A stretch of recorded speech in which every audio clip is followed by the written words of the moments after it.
చివరి సుప్రీంకోర్టు దాకా ఉన్న ప్లాట్ఫారం దాకా పోతున్నారు. అప్పటిదాకా కనబడరు. అక్కడ ఆర్డర్ వచ్చిన తర్వాత కనబడతారు. ఇప్పుడు దేవినేని పారిపోయాడు అన్నారు, అప్పిరెడ్డి పారిపోయాడు అన్నారు, అతని పేరేంటి తలసిల రఘురాం పారిపోయాడు అన్నారు. వాళ్ళందరూ అజ్ఞాతంలో ఉంటారు. ఉండి సుప్రీంకోర్టుకి వెళ్ళి కేసు ఫైనల్ తీర్పు తెచ్చుకుంటారు, ముందస్తు బెయిల్. అది తెచ్చుకునేదాకా కనబడరు. వీళ్ళలో పరారీలో ఉన్న నిందితులని రాస్తారు పేపర్లలో. కోర్టుకి చెప్పు పరారీలో ఉన్న నిందితులని, అరెస్ట్ వారిని తీసుకో. ఎందుకు చేయట్లా?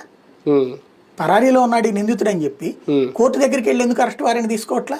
అదే కదా, కేసులో ఎఫ్ఐఆర్ కట్టావు నువ్వు, వీళ్ళు పరారీలో ఉన్నారని అడగట్లేదు కదా వీళ్ళు. దాన్ని బట్టినే అర్థం అవుతుంది కదా ఎవరి గేమ్ వాళ్ళది. రోజు పేపర్లకు ఒక మేత కావాలి.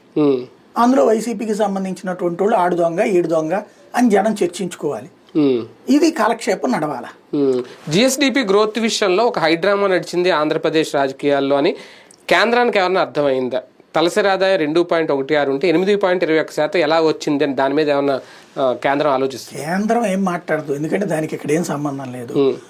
రాసినటువంటి వాళ్ళకి టాలెంట్ అన్నా ఉండాలా, లేదంటే బుర్ర అన్నా ఉండాలి. బేసిక్గా ఇప్పుడు ఒక కాలేజీలోనో ఒక స్కూల్లోనో పరీక్ష పెట్టారు.